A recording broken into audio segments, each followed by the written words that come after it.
Good morning, everyone. Morning. Good morning. How's everyone doing today? So we just let everyone in, and as people start to join, this is going to be a presentation that's going to allow um, you to be able to fall in anywhere within the presentation. So thank you for taking the time to join us this morning with our Tribal and Family Spirit Community Practice in our work of strengthening what we do together. So as we move forward, we'll go into introductions, and with this presentation, please utilize the chat box. And our presenter today has informed us that he's very informal with how he'll be taking questions. He had planned on questions being after, but if something is pressing, please by all means, you unmute yourself or raise your hand or use the chat box. Again, we've known each other for a little while now, so I think we're all comfortable enough to speak up. So I'm going to turn it over to Miss Carla Decker, and she can take it away. Good morning, Hahana Washte, everyone. Good morning. I am so glad that you are here to join us for this presentation, very respectfully shared with us by Dr. Michael Sullivan this morning. This is part of a series of workshops that we'll be doing on strengthening our work together in our communities. And we're really excited for Laurel is going to be sharing more with us in just a moment about how the rest of this series will look. Each presentation is a standalone presentation though, however, so if you're not able to join all of them, we feel like you'll get a lot out of just joining each one individually if you're able to. The first thing that I would like to do is just to welcome all of you and to say good morning. And then I would like to have you introduce yourselves if you're able to speak. If not, if you're not able to use your mic, or if you're joining via other methods and aren't able to have audio, you can put it in the chat. But I'm just going to call on you in the order that you were admitted to the room, so it's easier to organize this.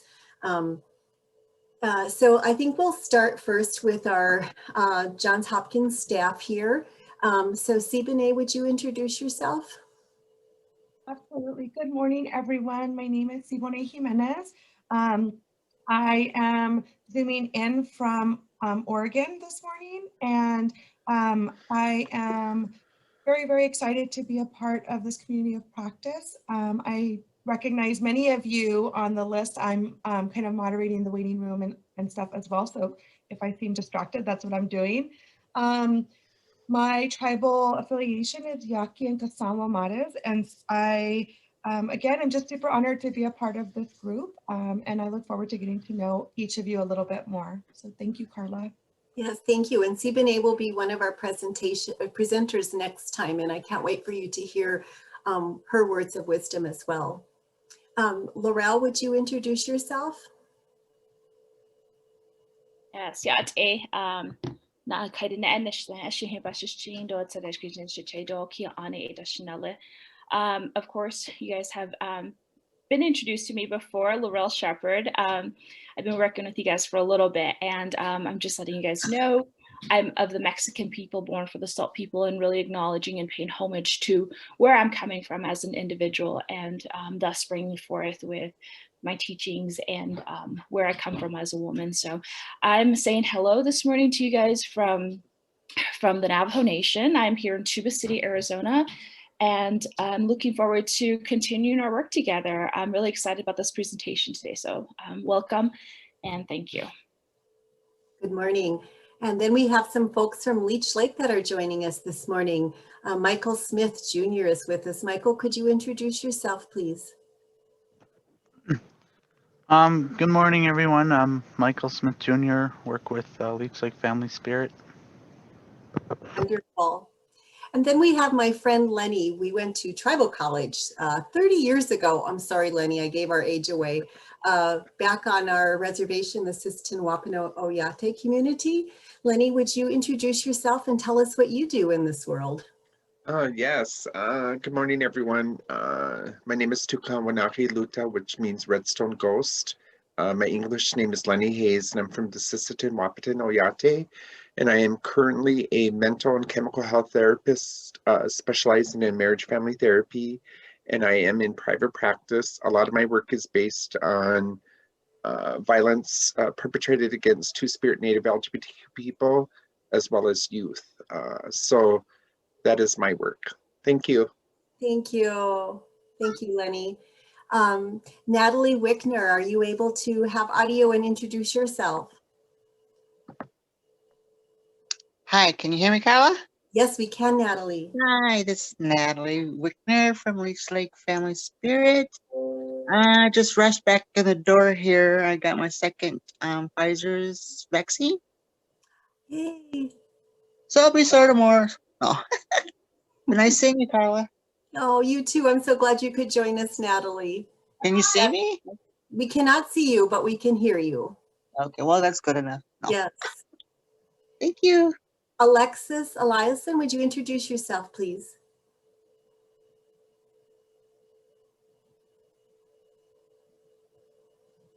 Alexis, if you are speaking, you are on mute. Maybe you're not able to share.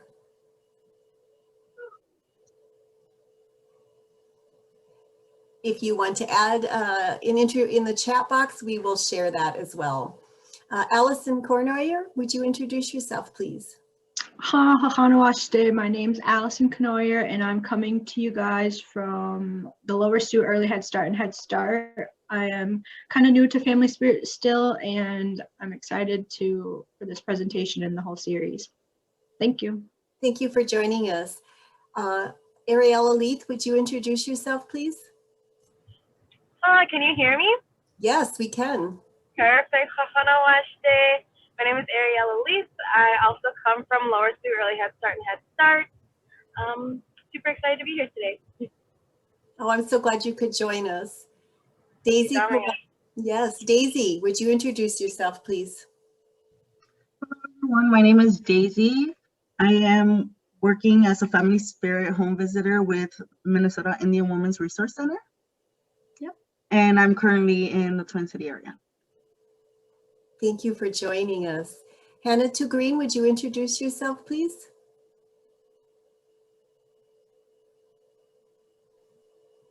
Good morning, everyone. I am with Simpson Housing Services, and it's always such a delight to not just see Janelle, but all of you. I think we've built a family here, so I'm excited. I'm an early childhood specialist. Thank you. Oh, I'm so glad you could join us. I feel like we've gotten to be family as well. We truly have. Kathleen, Kat Prius, would you introduce yourself, please? My name is Kat Price. Day, everyone. Kat Price, I'm the Social Service Director here for the Upper Sioux. Thank you for joining us. Kathy Nelson, would you introduce yourself, please? Hi, I'm Kathy Nelson, and I work with the Mille Lacs Band of Ojibwe. I'm a Family Spirit home visitor. I'm so glad you could join us. Rick, would you introduce yourself, please?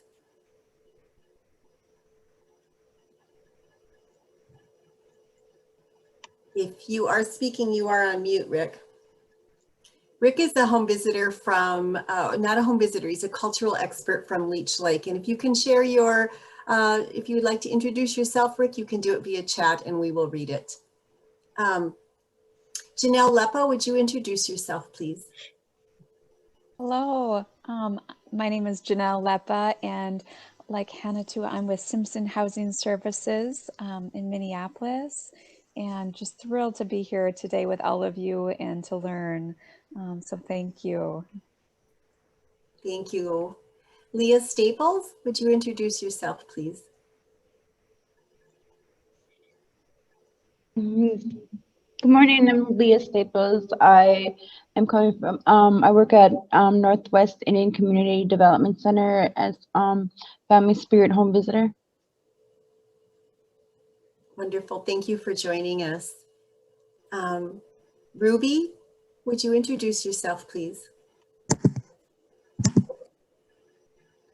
Hi, my name is Ruby. I work for Southside Family Nurturing Center here in Minnesota in the Twin Cities area, and I'm a family home spirit visitor. Wonderful. And then we are very honored to have a birthday girl with us. No, Dibishkan, we have Shoshana with us. Shoshana, would you introduce yourself, please? And happy birthday.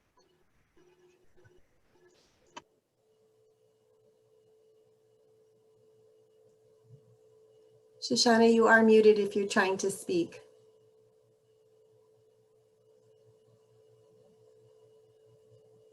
We can't hear you, but I hope you're having a good day and I'm glad you could join us.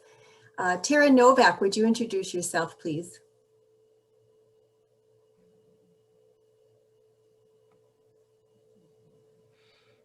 Good morning, I'm Tara Novak. I'm with the Northwest Indian Community Development Center here in Bemidji, Minnesota. I'm with the Family Spirit Program here for our organization, and I'm enrolled in Leech Lake Band of Ojibwe. Thank you. I'm so glad you could join us.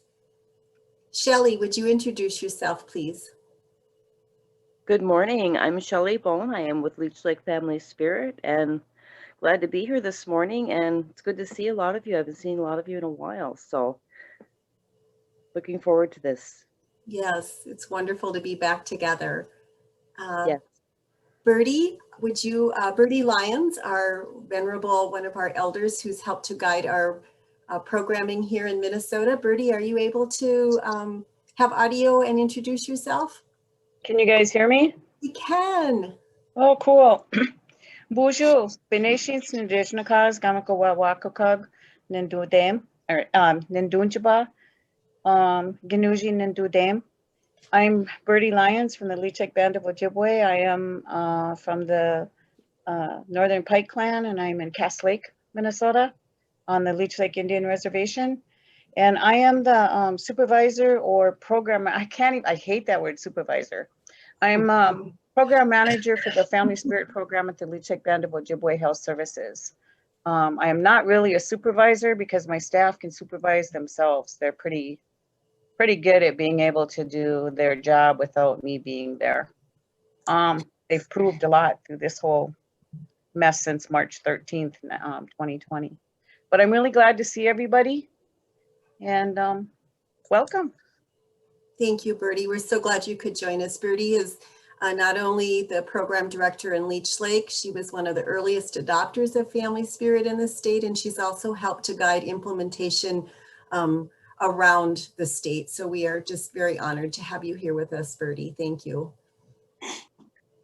Serene Edom, would you introduce yourself, please? Good morning, everyone. Serene Edom. I am calling from Minneapolis, Minnesota, for the Division of Indian Work as a Family Spirit Home Visitor over there. And I am from Anishinaabe from White Earth. Thank you. I'm so glad you could join us. And then we have one of my colleagues that from our tribal COVID work, Kathy Denman-Wilkie. Would you introduce yourself, please? Yes, hi Carla. It's good to see you this morning. I started working at MDH about a little over a year ago, and I'm in the community engagement department. But then 2 months into my job, I got deployed into COVID work. So I now work on the same team that Carla works on, which is our tribal health care COVID response team, as well as I work on a cultural, faith, and disability community engagement team. So Carla invited me to this. I just want to say thank you as a guest. I hold an early childhood family education teaching license and was a teacher for 15 years for the Minneapolis Public Schools and their ECFE program. And I continue to hold my parent education license and my early childhood. And so I hold that in the hope that someday I might be able to get back into that work at some point in my life, even as a substitute. So thank you for letting me come, Carla. Oh, I'm so glad you're here. Thank you so much. We are all stronger together. It takes a team. Thanks. And that I am not a native Ojibwe speaker. I speak Dakota, so I am going to just absolutely not be able to pronounce this right. But Ogama Binoskwi, would you introduce yourself, please? Ogama Binisikwe. I wasn't even close. I'm so sorry. My name is Ogama Binisikwe. I work over at Wadukadating. And I currently have some of my students in class right now. That's why I have my camera and my mute button on. They're working independently on assignment, but I really wanted to be able to attend and observe this this meeting today. So thank you so much for joining. I'm just going to introduce some people on the chat. Rick is here from Leech Lake. He's one of our cultural advisors. He works with Birdie Lions there. He is not able to join us on audio. I'm on my cell phone now. Oh, yay. Okay, Rick, please introduce yourself. I'm here. I'm in now. Yay. So tell us what you do at Leech Lake. Title's cultural advocate. Depending on the season, I guess. Yeah, he's an interesting role, and I'm looking forward to learning more about it. We do have someone that has joined us via iPhone. If you would like to introduce yourself, I don't have a name. Maybe that might be you, Rick. I'm not sure. I believe that should be one of our home visitors, Patty Hurd. She's been having technical difficulties with our previous Zoom meetings with our staff, so there's a chance she might not be able to. I'm here, Mike. Oh, you can? Good. There, I'll let you go then. Welcome, Yeah. Patty. Please My introduce phone. yourself. But this is Patty Hurd from the Leech Lake Band of Ojibwe Family Spirit Program. I work with Birdie and Mike and them. I'm a home visitor. I work with suicide prevention. I work with breastfeeding and doula program. So kind of all of the above, but I'm glad to see everybody's faces too. Oh, it's so nice you could join us. Thank you, Patty. Daisy Corona, could you introduce yourself, please? Oh, sorry, I introduced myself earlier. when Oh, you I'm said so Daisy. sorry. I don't know if there's two Daisies in here. All right. Well, I think I've gone through the list, and I think I have. I just didn't check you off. So I wanted to make sure. I thought you hadn't, but you know, who knows? One hot flash and it's gone for the day. So I hope everybody, if I have missed you, please put it in the chat so we can get a chance to introduce you. Yes. I'd like to introduce our fearless leader, Ms. Tara Stobenenko. Oh, she'll say a quick. Hey everybody, good morning, and thank you for joining us today. And I want to thank you to Carla, Laurel, and Sipone, and Dr. Sullivan for presenting this morning. And yeah, it's just wonderful to see everybody and to hear your voices. This is our last series for the community practice for this term and project. So I'm really looking forward to kind of finishing out on a bang, and really happy to see all of you here. So thank you and good morning. Happy Friday. Happy back from vacation. We made it through the first week. Thank you. And those folks that haven't been able to speak have joined us in the chat. And Shoshana, our birthday girl, said good morning. So happy birthday again to you.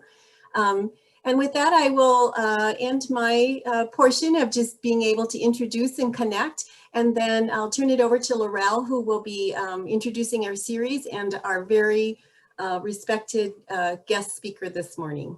Thank you, Laurel. Thank you, Tara. It's so great to see everyone and everyone's faces.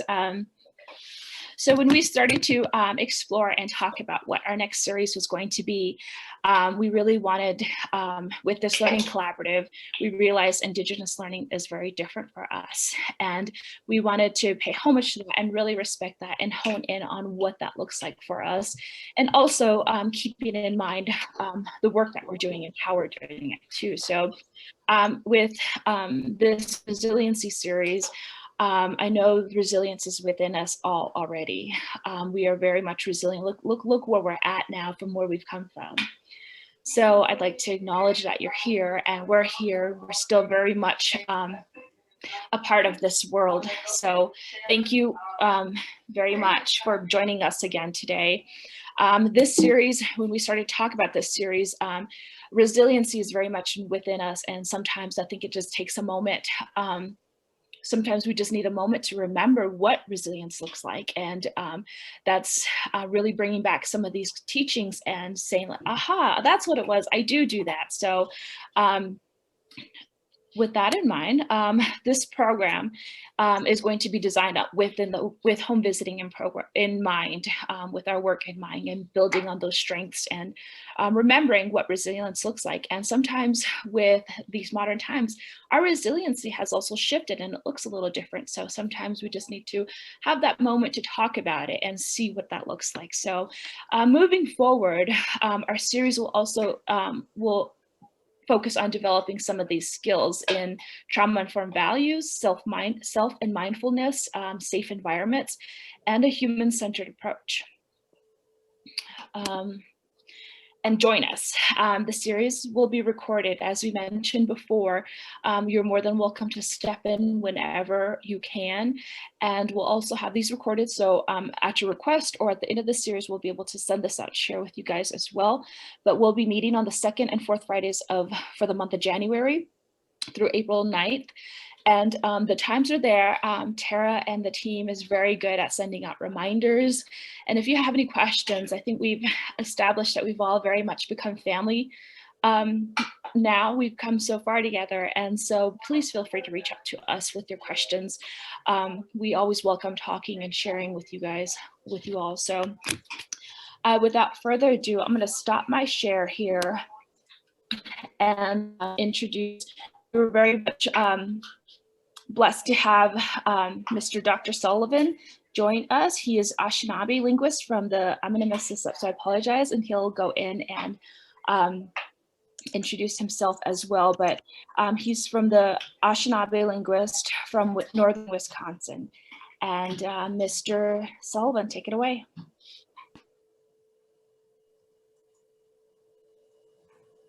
How miigwech buju Anishinaabe dog. Migomawi wenigi kagweji miguyan to be gaganon in a guga, a jinna, win the magayan bungi, ni neji gakin the man. A migizi indigenous, Mioma Dawaza Gaiganing, in Dunjaba, Yomaga Taje, Wanda Dizian, Tajin Tawagi, Guyan Gai, Bungi, Jitun, the Bonimoyan, Bungi. And they should be me doing Bonimo in the how Mataku Epi. I'm paid to Kinde, Chantewa, stay and I'll pay to use Ampedo. The Makota Shni Kita Stodwaye, Dakota Yape, Hahatawa Makuche, Hemataha. So that was my best stab at my Dakota guys. It's been a while since I talked Dakota. But I just want to, express my thanks here for everybody showing up and for introducing yourselves and telling us a little bit about what you do and where you're from and what you're about. So my name is Michael Sullivan, and I was asked to come speak with you all a little bit today on sort of my perspective on resilience in our communities and with our children and our families. So the title of my talk, Gene Baja Da Kunigud Anishinaabe,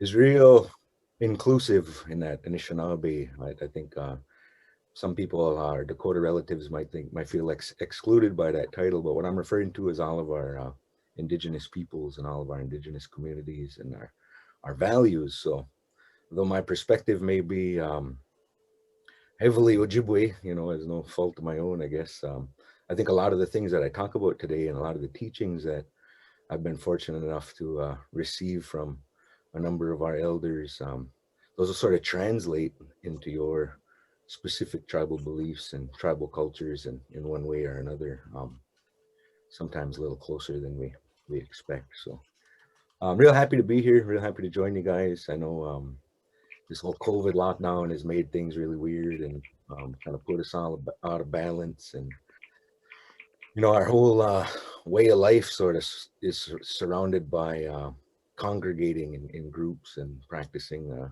things we've been given. And by having to do all this stuff online, it kind of makes a weird space. So I'll try my best not to be awkward, but I can't make any promises. So let me give you a little, I can't change my, hold on a second, I can't switch my slide. Here we go.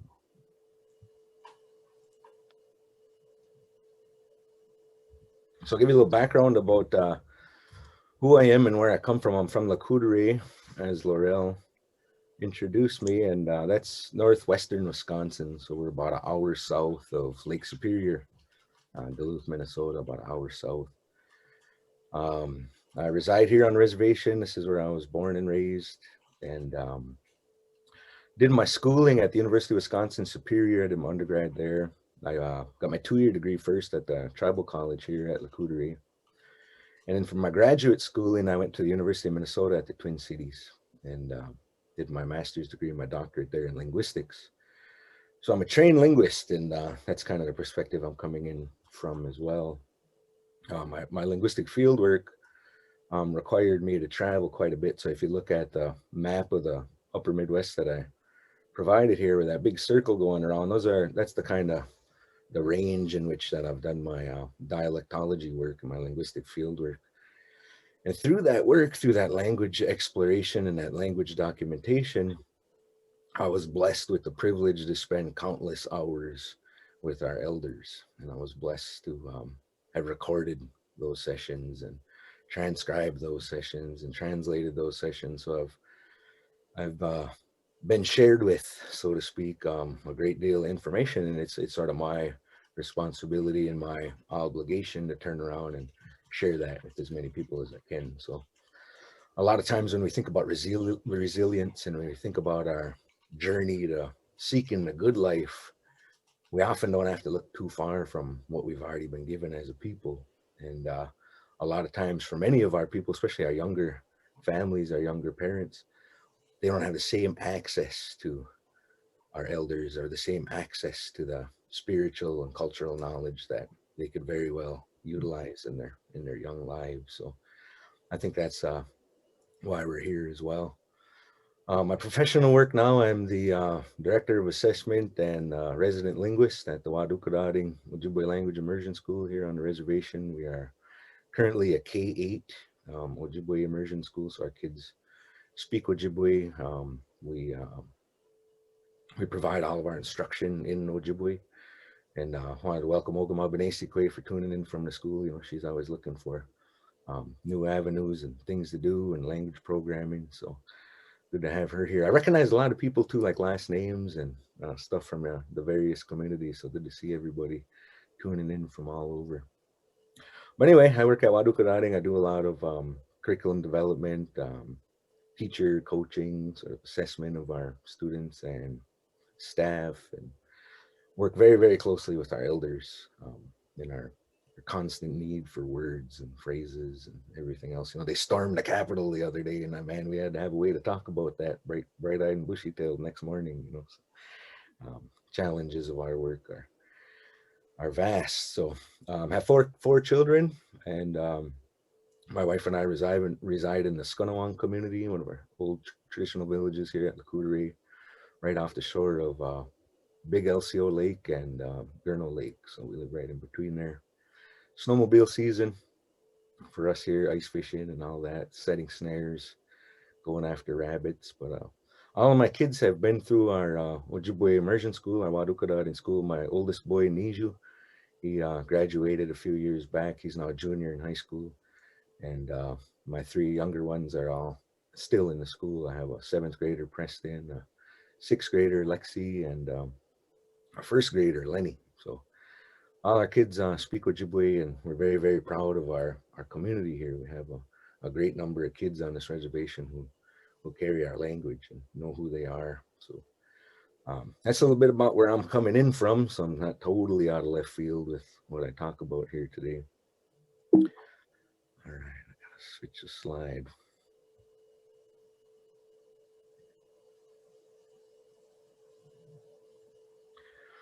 Oh, I went one too far. I'm really going for it now. So I wanted to utilize the chat box feature, get you guys a little interactive here.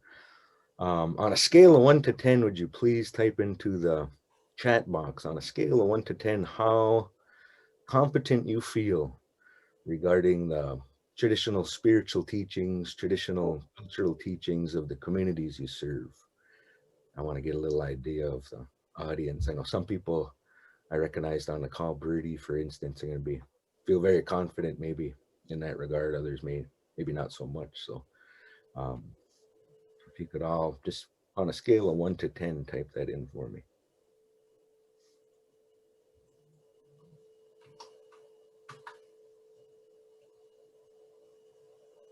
I just kind of want to get a general sense.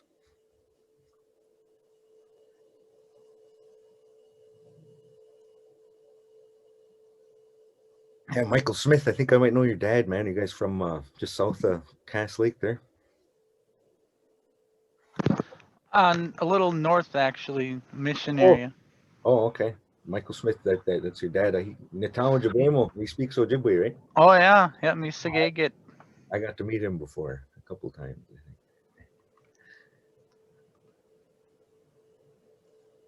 Okay, well, I think I got a good enough sense. You know, some people feel a little stronger than others. Others maybe not so much. Good. So I can use my slides, and if you're all experts, I have to abandon my slides and wing it. So,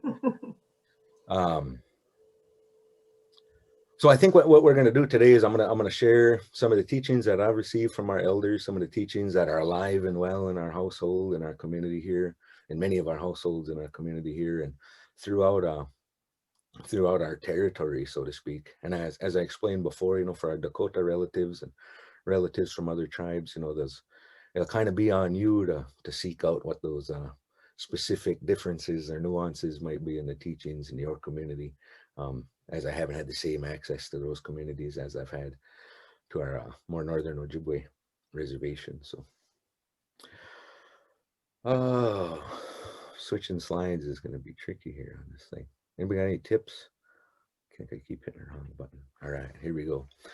So Anishinaabe resilience, you know, the resilience, our topic here. If you look at the picture, that's one of our elders, one of our esteemed elders in southwestern Ojibwe country. That's Lee Staples, Che Obazan, we call him Obazan. And he's a frequent visitor here at Lakota. He's a frequent visitor of our immersion school. He's one of our main elders who guides us and assists us on our language development, on our competence, our own competence of our own ways, our own spirituality, our ceremonies, our history, and our stories. So a standard sort of canned definition of resilience is just the capacity to recover quickly from difficulties. Well, if you think about the history of our people, the traumatic sort of experience we've all had as a collective people in North America post-contact, we've had to recover really quickly from a lot of different difficulties. So as Carla was explaining earlier, we all have that. We all have that resilience within us. I think initially, over the course of our history, initially that meant just surviving, you know, just being able to survive, just being able to keep our people here in the face of encroaching colonization. But we're over that now. We're here, you know, we've survived that. We've survived the traumatic journey. Then we started moving into this phase of maintenance, right? We wanted to maintain what we had. We had people passing away, people taking knowledge with them, and we felt like we were losing. We were losing so much, so fast. And the priority was to maintain that, was to try to maintain some sense of who we are and what we do. But now I think we're entering a new chapter in this resilience, a new chapter in our journey as a people. Whereas we just don't want to be here. We just don't want to survive. We just don't want to maintain our sort of status quo existence, but we want to excel. We want excellence for our children. And not only do we want excellence for our children, but we want to define what that excellence means. And we don't want to try to engage in this daily rat race to stay on par with our colonizers or the colonized agenda. But we want to abandon that. So I keep our focus over here and determine what it is that is success, what it is excellence in our own community, based on our own values and our own way of life. And I think we're here to thrive, you know, in a rapidly changing world. We have a lot to offer, not only to one another in our own communities, but to our surrounding communities and the greater good of the world. When I think about why we're here, when I think about our whole purpose in life, you know, there's a little saying that Obazan says. He says, "Zakub de Ijiyayang," and that's what we're all going for. That's our whole mission in life, is just to have that peace within, just to be able to sit down at the end of your day and be content with what you did in that day, where you're at in your life, to be content. That's what we all want, you know. And our people will get themselves into all kinds of messes seeking that if they look in the wrong direction. So that's kind of the theme of the day, I think. When you think about our experience, you know, we talk about the external forces that have kind of contributed to our social dysfunction that we see in many of our families, many of our communities, our neighborhoods, our reservations, a lot of social dysfunction. You know, I work in a school and we serve a lot of kids. We're a reservation school, you know, right in the middle of the reservation, and serve reservation children. And we see it, you know, we see it on a daily basis with our kids, some of our kids, and some of the things they experience, and some of the things that we as educators and members of this community experienced ourselves as kids. And I'm here to remind you that none of that dysfunction is homegrown. None of that dysfunction is traditional. None of that dysfunction comes from us. You know, all of that dysfunction comes from external forces in our experience. So when we usually bring this up, you know, in academic talks or even conversations amongst each other, the first thing that comes into play, or the first sort of topic that comes up, is boarding schools and you know, the horrific experience that a couple generations of our people had to experience in their education. But what we often don't know, or what we often don't include, is that boarding schools was actually a later effort of this colonization of North America. So 1634 is actually your first record of was Father Andrew White from the Society of Jesus, and his whole mission was, quote, to extend civilization and instruction to his ignorant race and show them the way to heaven.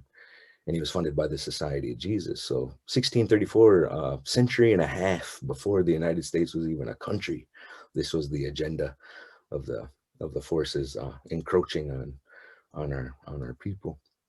And then it was 1819, right? 60 years prior to the opening of Carlisle. We always think about boarding schools and Carlisle kind of starting that movement in Pennsylvania. But actually it was, you know, 60 years before that, Civilization Fund Act allocated funding to primarily religious organizations engaged in the education of Native Americans. So before you even opened a boarding school, this effort was well underway, long before boarding schools per se. So in all actuality, this forced assimilation, this whole approach to taking away from us what makes us us, is older than this country itself. And we have to keep that in mind. So it's coming up on 400 years now of this effort. And it's going to take some time to undo that. So we have to have realistic sort of goals, and constantly reset our goals in our work, whatever that may be, with providing our services to our children and these families. When you talk about stats, you know, when we were having the planning meeting for this talk today with the committee here, I had brought up the fact that we always lead in the wrong categories. You know, if you look at the statistics regarding Native American people, American Indians in North America, the catastrophic effects are evident, right? We don't have to look very far. You know, even though I may be a younger, educated, sober Anishinaabe man, I don't have to look very far at all to see the dysfunction within my family, and you know, people who are out there suffering, and the health effects and everything, you know, from our shifted from our diet, our traditional diet, to a more mainstream modern diet, has significant implications on our health as a people, our physical health as a people. So we have the highest rate, racial or ethnic group, highest rate of diabetes, 16%, you know, among American Indian people. Now you think about that, and our elders will be the first to tell you that's an abandonment of our traditional diet. So not only the harvest, not only the eating of our traditional foods, but the harvest, you know, that usually requires a great deal of exercise to get our traditional foods. Once we shift from that way of providing food for ourselves, we start to get sick. And I was over visiting one of my elders yesterday, and he was watching the news. He was watching the stuff on the Capitol, and he asked me about that. And you know, I told him what I had remembered when we were little kids. The elders used to talk about how things were going to be in the future. It was almost as if they were prophesizing at the time. And they talked about great sicknesses that were going to come over our people that we wouldn't even have never seen before. I wouldn't know how to deal with. They talked about great fires that were going to come across the land and were going to burn out of control. They talked about floods. And as my great uncle Harold Bijikiban, he talked about, he told me one time, he says, you're young enough, you're going to live to see the time when people can kill one another without any regard for human life. You're gonna witness that in your life. And so as I was visiting with this elder gentleman last night, I mentioned that to him, you know, and how people are behaving as a society, and it was all prophesized by our people. And we kind of live in a crazy world right now. And I think this whole COVID shutdown, this whole break we've all been on, as far as away from in-person socialization, has given us all a chance to sort of reset, you know, and sort of given the world a chance to reset.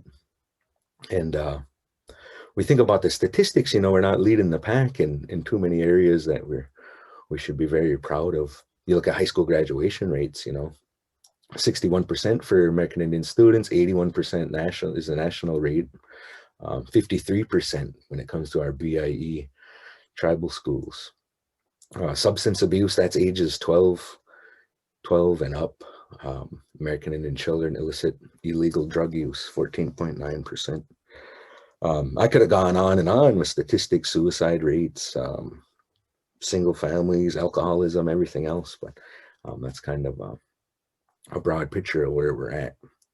So we have some work to do, you know, and usually we answer these questions, or we attack these problems with not what's our own way of dealing or resolving them, but with external band-aids, as I like to refer to them as.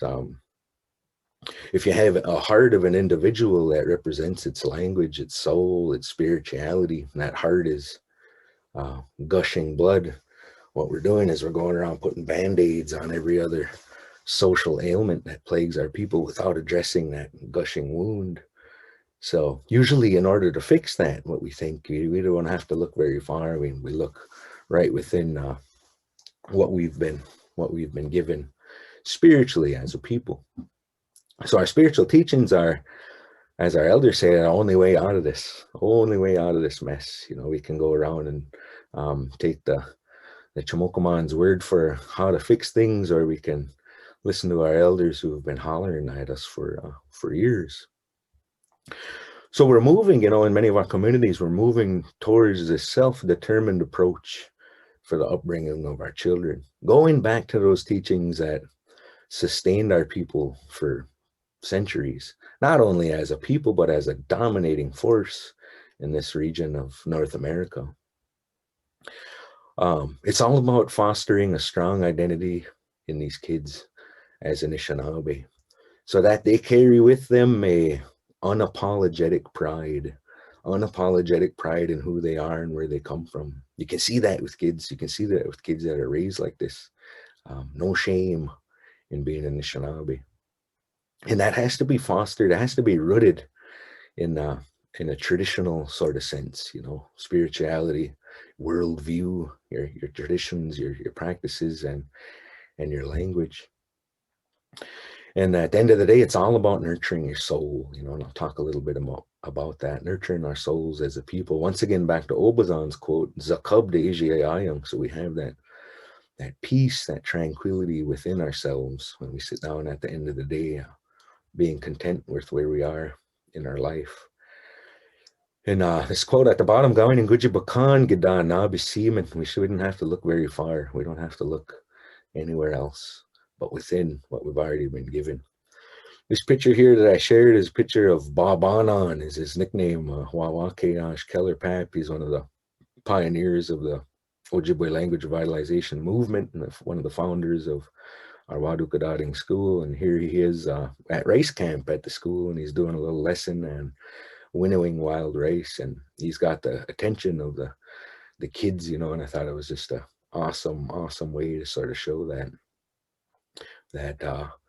it's this kind of programming, it's this kind of education that's lacking, and we can see that with our behavior of some of our kids and some of the problems that we have, some of the dysfunction we experience.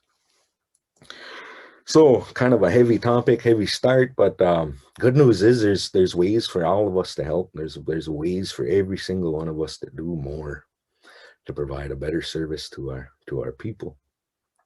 And it starts with education, you know, and it's not education, quote, education, but education outside of the box, thinking outside of the box. You're not going to find the stuff that we need in a book. You're not going to find the stuff that we need in a webinar or some kind of course that you need for credit to keep your license active or whatever it is, but sort of homegrown indigenous knowledge seeking is one way of thinking of it. And that should be grounded in your own research.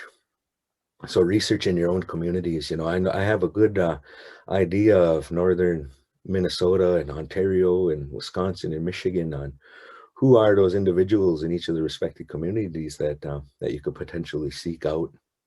And then in our Dakota communities, I'm sure you all have a better idea of who those individuals are in your community. So at the end of the day, it's all about establishing relationships. It's all about us, ourselves, taking the first step at establishing those relationships. So I always ask people who come to me, who ask me things, when's the last time you took your tobacco over there? When's the last time you went and saw that old man? When's the last time you went and saw that old lady? When's the last time you went and asked them something?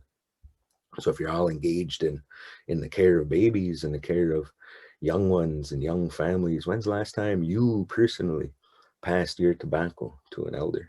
And I say that to teachers a lot, you know, teachers in our more mainstream schools who ask stuff or how to do this or how to do that. And we have to take that responsibility. In order for us to know something, we have to seek it out. And we have a teaching as Ojibwe for everything you know, every word you know, every song you know, every story you know, every teaching you know. It's your responsibility, your obligation to make sure at least 4 people know that you pass that off to at least 4 people before you check out, before your time comes. So that's kind of our job while we're here.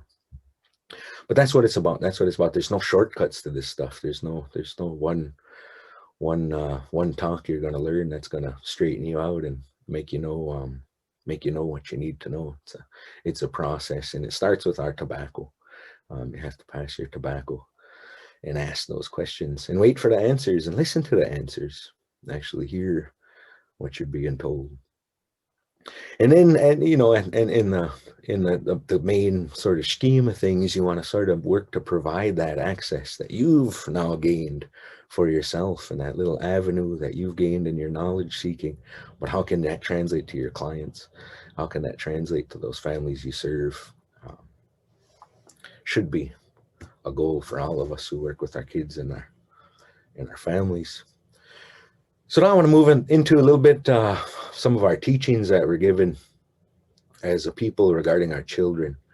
And they say it's Debois da Dizid, or if you're a Minnesota, northern Minnesota speaker, Jibwa da Dizid, before they're even born, before the babies are even born, they have a spirit. And our gift, our spiritual gift from our creator is these babies. Gemina Guzimin Abanuji Agwer. We're spiritually gifted, our babies. And it's our belief that every Anishinaabe baby, every baby that's born of Anishinaabe parents or Anishinaabe parent, their spirit or their soul is Anishinaabe. So that spirit is Anishinaabe that's within that child. No matter what happens to that child, no matter what path, no matter what course of life or spiritual path they may take, that spirit is Anishinaabe. And there's nothing we can do about that. We can't change that. Our belief is that the baby, that spirit, that soul, it picks its parents before it's even born. And it picks its parents due to some quality that parent possesses that attracts that soul to that parent. And they're not here by any coincidence. Our babies don't come by any coincidence or accident. Onjada bidago shinug. They come here on purpose with a reason.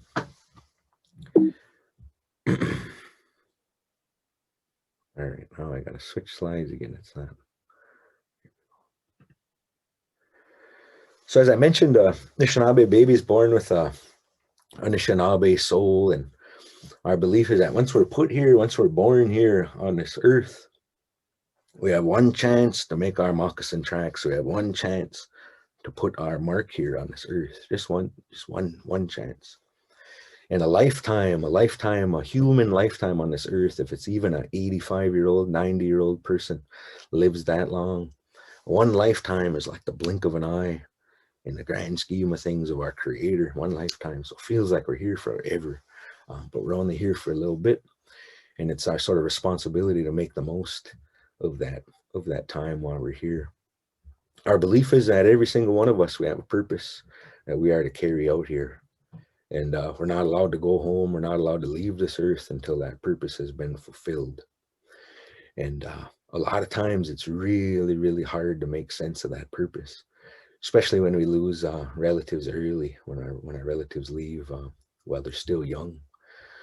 It's hard for us who remain here to figure out what that purpose might have been. But we're reminded that each and every one of us, we go home when our time is here, and that's when we celebrate when our time has come. So in the meantime, we got things to do, right? While we're here before we check out. And they say one of the best ways to utilize the short amount of time that we have here on this earth is to nurture our souls. We got to take care of them. We have to nurture our souls. One way we do that is being by putting out our tobacco regularly, not just when you're scared or you're trying to win at the casino or you got to drive home on the icy roads, but every day, every day we're supposed to get up in the morning and put our tobacco out. And we have a belief, that as the sun rises, as the sun comes up, we're supposed to be there. We're supposed to be there watching the sun come up. We're supposed to greet the sun. We're supposed to get up in the morning, and that's kind of hard, with winter time and everything else. But they say that the sun is a spirit. Our grandfather, Jesus, and it was the Jesus that stood up and on behalf of the people to bring life and to shine light on the earth during the day. And one thing they say about the Jesus is it has a power to burn whatever negativity, whatever ugliness that we carry as a people. So when we're dealing with grief, when we're dealing with mourning, when we're dealing with stress, when we're dealing with everything else, that is especially the time that we are encouraged to get up early and to watch the sunrise. And our belief is that when those rays of the sun hit you and you're there with your tobacco and you greet that sun, that it has the power to burn that ugliness off of you and make your day a little bit easier. Enanjageyang is our way of eating, our diet, if you will. I mentioned that before, with the rates of diabetes, and we're very fond of Doritos and Mountain Dew, and everything else. Macaroni, holy man, we can make macaroni 100 different ways at some of our feasts. Fry bread, you know, and all these foods we've taken to mean traditional foods are actually killing us, you know, killing us. It's been a long time, you know, since I've been to a powwow and, you know, could actually go to a stand that had some halfway decent, healthy food, you know. A lot of times we're serving very unhealthy foods to our own people.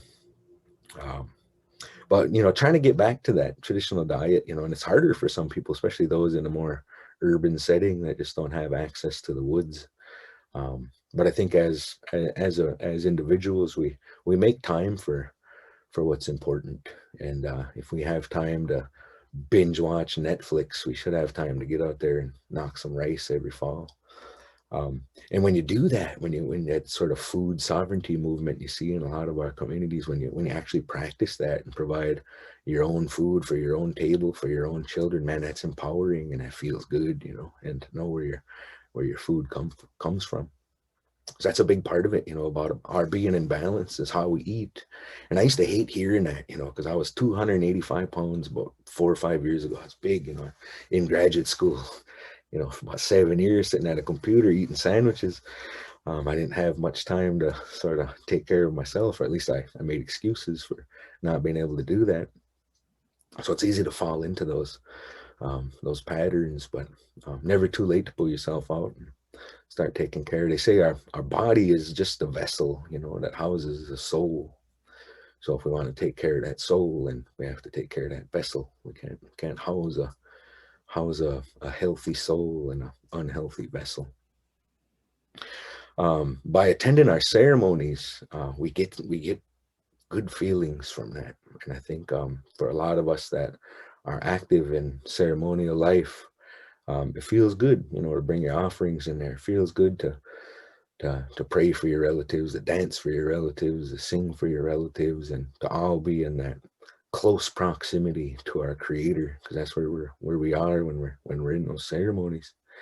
And that's one way that your soul will feel good, and you'll have that zakub de Ijayayang, that peace and that tranquility within you. Another one is our music. You know, I know a lot of people, even some of our relatives who may not have been brought up very traditional or may not have been exposed to many of these teachings or not had access to that. Even for them, they'll remark on how they feel when they get around the drum. If they go to a powwow and it's like, wow, or they get to go to one of our ceremonial drums, or even if they get to jam a powwow CD out in their car. There's something about that music that makes us feel good, that makes us feel proud.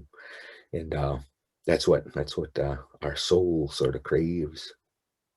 We have a whole tradition of wintertime stories, not only Ojibwe, but Dakota as well. I know that much from having studied in Dakota for a year when I was in school. But our winter stories are a big deal, you know, and a lot of times they get watered down when we tell them solely in English, because they lose a lot of the spiritual value, and a lot of the teachings, they don't come out, they don't translate very well or very effectively in English. But we have this super rich tradition on telling wintertime stories, and I'm gonna talk a little bit more about that in a couple more slides. But that's part of it. That's part of our soul maintenance. And then this purpose here, our role as Anishinaabe, like how do we relate to one another? How do we relate to our environment? How do we relate to the wild, the animals, and all of our other relatives? How do we treat one another? What's our purpose here? Because traditionally, as Anishinaabe people, we were considered a sort of caretaker of this land that we were put here on. And seems as we move forward into the future, a good part of our population starts to forget that, starts to forget what our role is here as a people.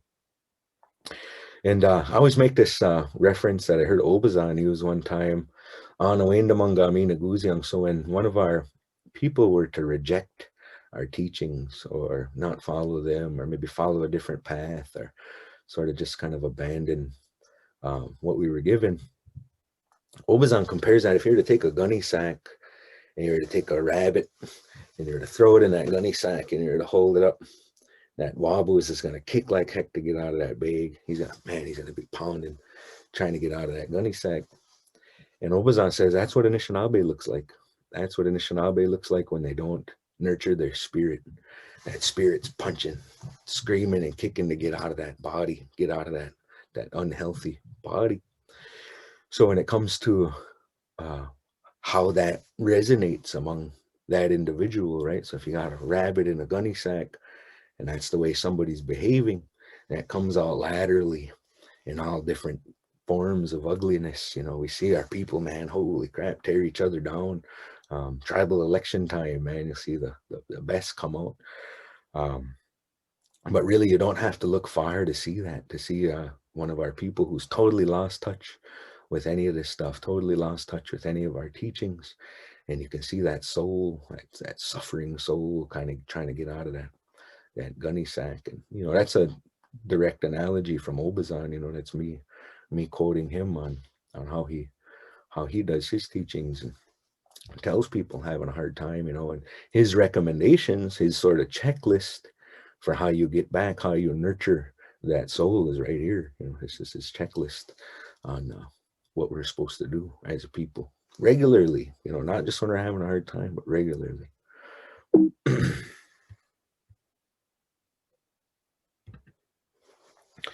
So the first thing is tobacco. I mentioned that before. Normally, I wouldn't have agreed to even do this talk without having been given tobacco. And that would have been the first step to sort of lock me in to talk about this stuff, because it's special stuff that I'm talking about. So being that we're in this COVID time, it's kind of hard to have somebody give me tobacco over here in Wisconsin, especially with, you heard the staff here is from all over. They're stationed all over in the United States here. So so what I did this morning, you know, I got up, I was kind of nervous, man. I was kind of weirded out by having to talk about this stuff on Zoom.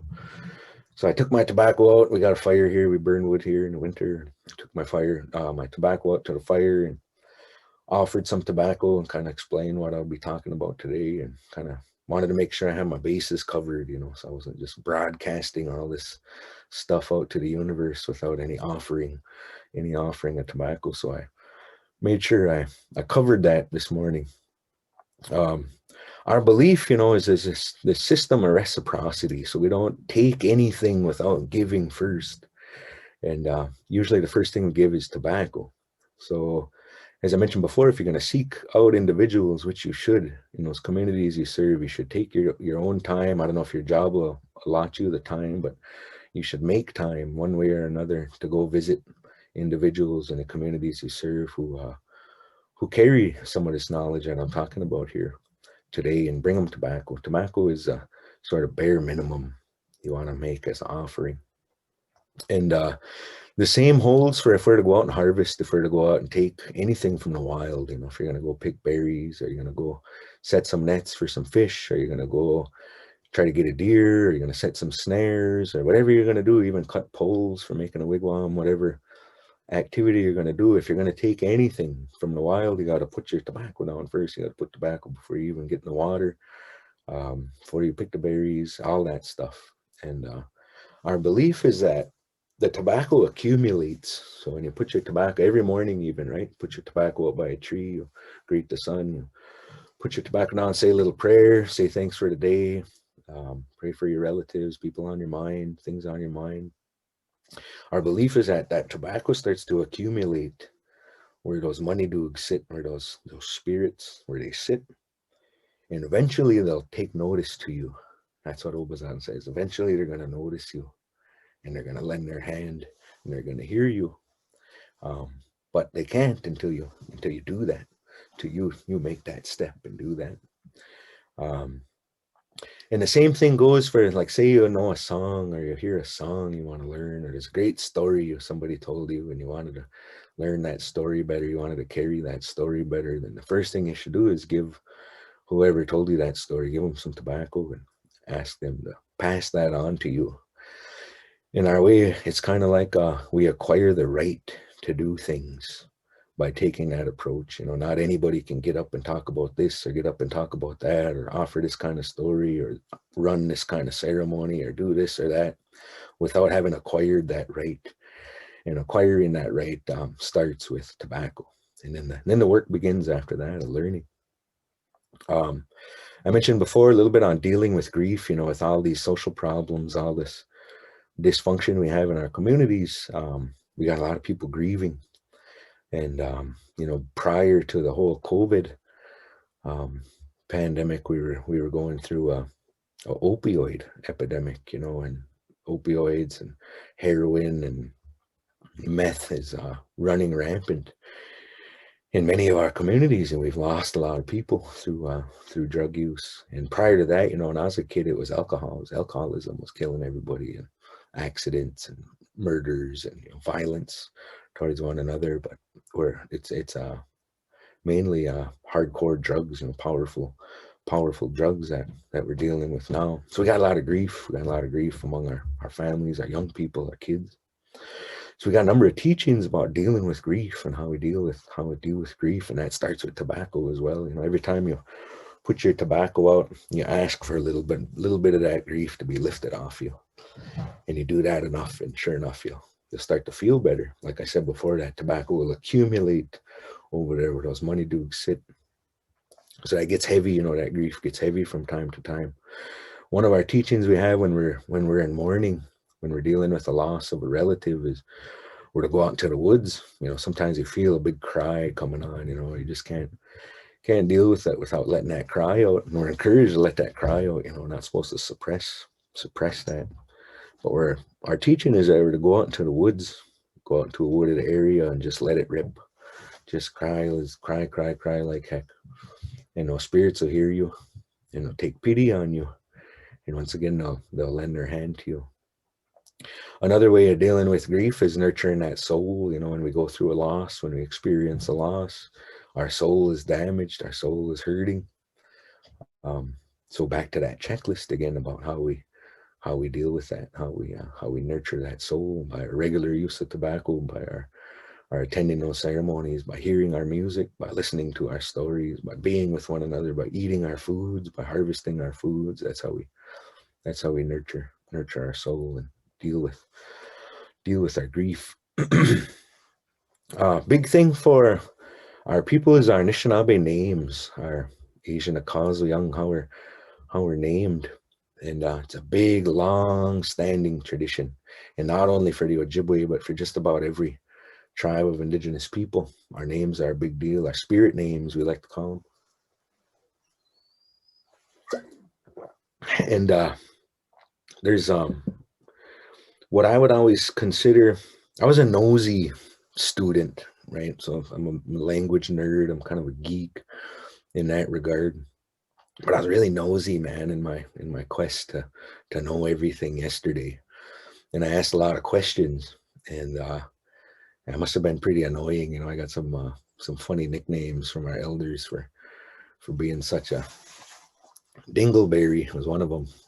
Moogwag, they called me. Anyway, asked a lot of questions about what we do and why we do it, you know, and a lot of times in the answers that I received over the years from various individuals had to do with, there's always a spiritual reason behind the teaching we have, and there's always a very practical reason that just makes sense from a sort of human perspective. So I'd ask those questions. Why do you do it that way? Why do you say it that way? Why do you do it this way? How come you don't do it that way? How come, you know, annoying, pesty guy. But the spiritual concept behind our naming ceremony is that we share a soul with the one being named, or our wa'a, if there's a namesakes involved. And it's a sort of extended parenting dynamic that a child is given when they receive an Anishinaabe name as a baby. So this whole spiritual reason, it's what the money do, what the creator knows you as, is your spirit name. So when you put your tobacco out and you say your Anishinaabe name, you're immediately identified by your name. And Obzan will say, prior to having your name and using your tobacco, the money do look down and they say, oh, that's whatchamacallit's tobacco. So by getting your Anishinaabe name, you have a direct line of communication with your creator. So that's the spiritual concept behind it all. Now the process will usually involve the parents, and for those of you who work with families, work with young parents, this is information you should be sharing with them. They're to seek out a namer, you know, they're to seek out somebody in their community or maybe a different community if they don't know nobody too close that has acquired that right, back to acquiring rights of what we do. And they're to give them tobacco and they're to ask them for a name. And usually how it'll go is the namer, the one that they've given tobacco to, will he'll sit on that tobacco. He or she will take that tobacco and they'll either smoke it in their pipe or they'll put it by their bed and wait for a dream. They'll be looking for some sort of sign, some sort of sign of an experience or a relationship that they've established with a money-do, to show them the name that they're supposed to use for this child. And then they'll contact the family, they'll contact the parents and let them know when that time has come, and then they'll arrange a date for the feast. And then the parents are usually instructed to find namesakes. It's sort of equivalent to what Christians do with their godparents at the baptism, where the individuals will step up and sort of vow to be an extended parent for this child and to not only spoil the child, you know, when you have especially little kids that you are a namesake for, we spoil the heck out of them. You know, we give them money and we give them chocolate bars at the ceremony and everything else. That's kind of our way to being loving towards them. But also we're supposed to be disciplinarians. We're supposed to hold those kids accountable as they grow up, and we're supposed to provide teachings to them. So a parent, when they select the namesakes for their children, they're supposed to select people that have something that they want their kids to learn. When my first son was born, I went to my great uncle Harold to give him his Indian name, and he told me to look for people, to ask people to be his namesakes, people who I wanted him to learn from. He said, so if you want him to be a hunter, then you go out and you ask hunters, people you know who are good hunters, to be his we'ans. Because if they're his we'ans, then when he's old enough, they'll be able to take him out and go hunting and teach him those teachings. If you want your son to be a good fisherman, then that's what you do. You go ask good fishermen to serve as their we'an. And me, you know, I was in the prime of my powwow singing career when my first son was born. So I went and asked the baddest, most awesome singers in my community to be his namesakes. And that medicine worked. My oldest boy, Niju, you know, he's a YouTube sensation. Maybe you guys probably even seen him on YouTube singing since he was a little bitty guy.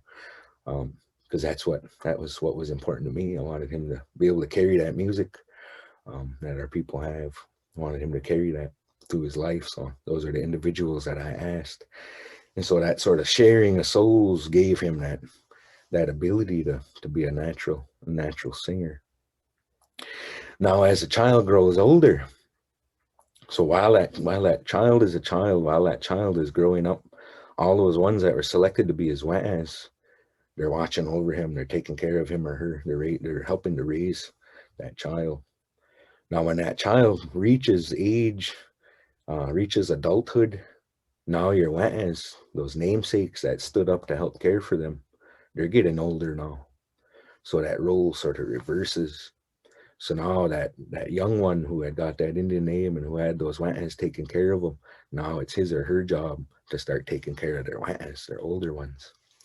And a real cool story, you know, my great uncle Harold, again, he talked about that as like a life insurance policy and how much sense that made, because as you became an elder, as you got old, you had acquired all these we'as over the course of your life, all these namesakes, and you did your best to take care of them. Now you're starting to get old. Now they come and they start taking care of you.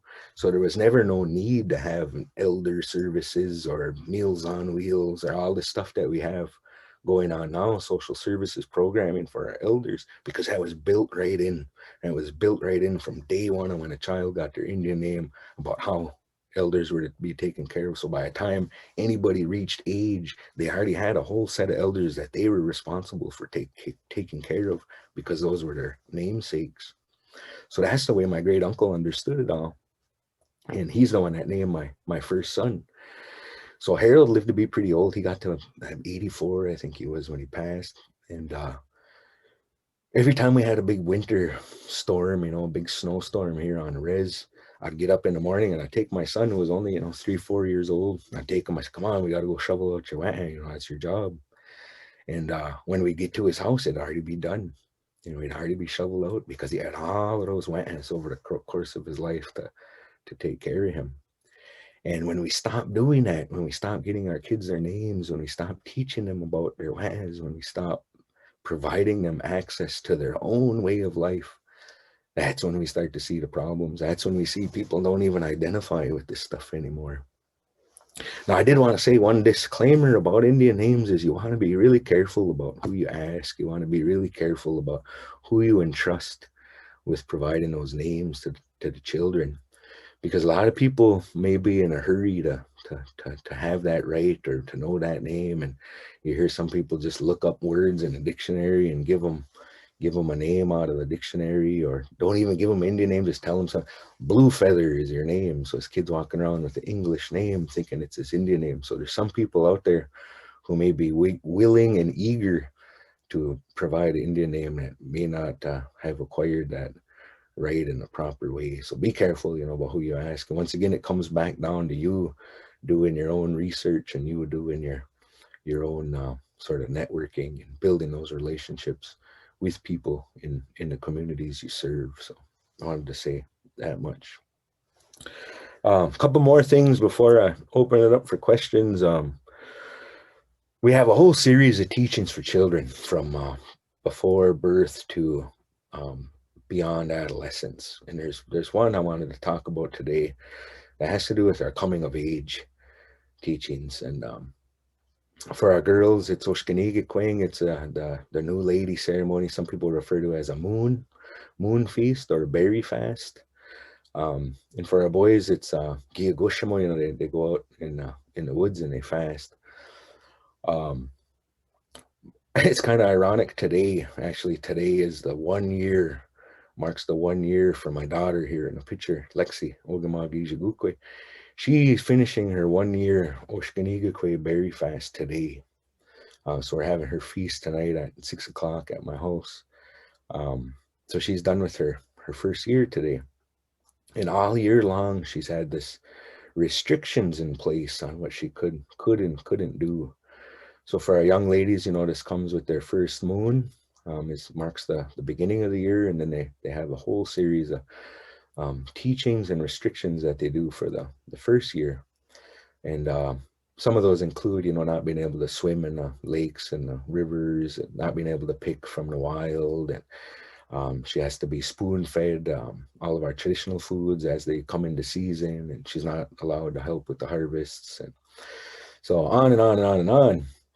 And it's really a ladies kind of teaching, you know. As a man, I'm not even really supposed to be elaborating too much on what the ladies do and what the specifics of it are. But I wanted to share that much about my little girl. And when it comes to this particular teaching, she sort of entered womanhood now.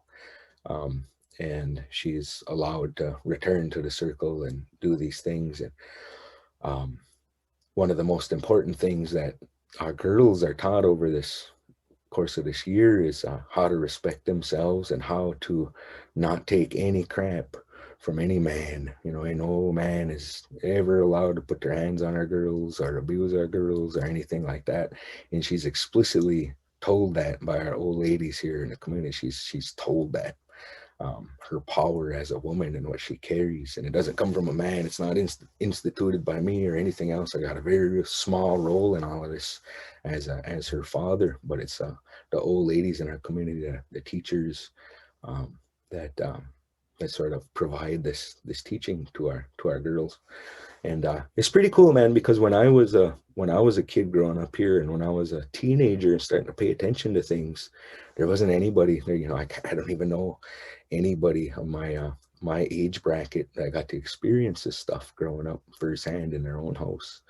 These are all things that are coming back to our people and coming back to our households. And my brother Jay was the first one that I knew to do this with his daughter of our generation. And I just thought that was the most incredible thing, you know, the power that we're given to these girls and the sense of pride that we're given to these girls is amazing. But seek out the ladies on that one, you know, when it comes to looking in your own community, go to the ladies for that, because a lot of the men folk aren't going to be too inclined, or maybe not even too up to speed on what to do or how to do it. So seek out the women in your community. For the boys, our teaching is we put them out to fast when their voice starts to change. So I received this fasting teaching from Omiko Gabo with Bun Larry Smallwood, who was one of my main Ojibwe teachers and one of my best friends. And he told me about how he was put out to fast as a boy. And he said it was when his voice started to change. He said when he was a boy, he was always allowed to go hunting with the men folk, but he was never allowed to carry a gun. He was never allowed to shoot an animal because he hadn't finished his fast. He was still a boy. He had to finish his fast in order to acquire that right to hunt. So he said when he was about 12 years old, his voice started to change. He said, so he got up one morning and he walked into the kitchen, and the old lady that raised him was standing there, and they had a breakfast cooked up. So there was eggs and bacon and oatmeal and toast and everything. This awesome breakfast on what she was holding it in one hand. And in her other hand, she was holding a piece of charcoal. So the teaching is the boy's heard about this the whole time he's growing up. He's heard about this day coming to where he's going to have to fast. And that's what he's going to be presented with. If he picks the breakfast, he's still a boy. And he can go on being a boy. He's going to go on being treated like a boy. But if he picks the kakanje, if he takes that charcoal, then he's choosing to be a man. So what they do is they take that charcoal and they mark his face black, and they walk him out in the woods. So what Mick said is that old man who raised them took him all the way out into the woods. He said they walked for miles. He said he didn't even know where he was anymore. And he sat him down next to a tree and he said, stay here. And he walked away. And he left that 12-year-old boy out in the woods for 2 days, 2 nights. And he says, nowadays, you know, people get a blanket or they build a wigwam, or he says, man, they sat me down to a tree. I didn't have nothing. So he sat out there in the springtime, and as a result of that, he had all kinds of spiritual encounters. He had all kinds of things happen to him. And that is the idea of what happens when we put our boys out. So my oldest boy, Niju, he finished his fast a couple years ago. We put him out there, and he finished that. And now I have my second oldest boy. He's going to be going out this spring. So he's been hunting with me all fall. You know, we've been getting deer, and he hasn't been allowed to kill any deer. So he's going to go after that. After that, in the springtime is when we typically put them out. And that's usually the time too, when somebody goes on a fast, it's usually the time that they acquire, they establish a relationship with the money do, a real strong relationship. And they may acquire Indian names that they may use in the future. They might have dreams, they might have things shown to them.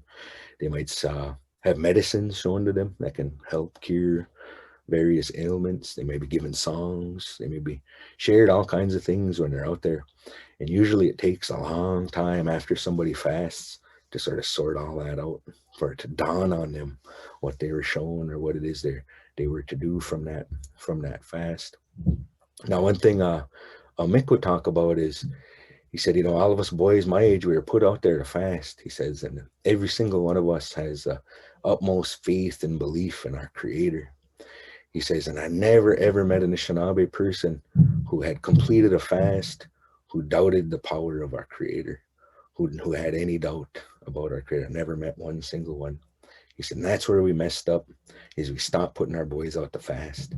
He says, now you look around, he says, there's people in our own community who don't even believe in our own way, who don't even believe in this stuff because they haven't had that experience. You know, and that's where we went wrong. So that's another teaching that's coming back, you know, not only here, but all across Ojibwe country. You're hearing more and more young boys getting out there to fast, and even, you know, men into their men age going out to fast and finishing it because they didn't have the opportunity to do that when they were boys.